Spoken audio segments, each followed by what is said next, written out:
Ku lihat ibu pergi.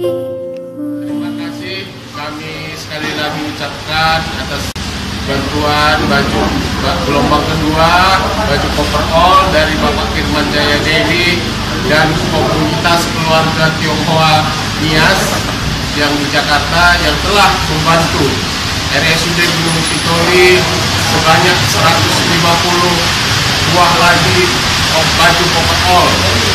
Kami sangat berharap seperti yang bantuan sebelumnya ini tidak hanya putus sampai di sini, dan kami harapkan bantuan-bantuan lainnya, terutama dalam hal ini masker bedah dan masker N95. Semoga Pak Firman Jaya dan komunitas keluarga Tionghoa yang Jakarta, yang Nias yang di Jakarta bisa membantu kami kembali untuk masa yang akan datang.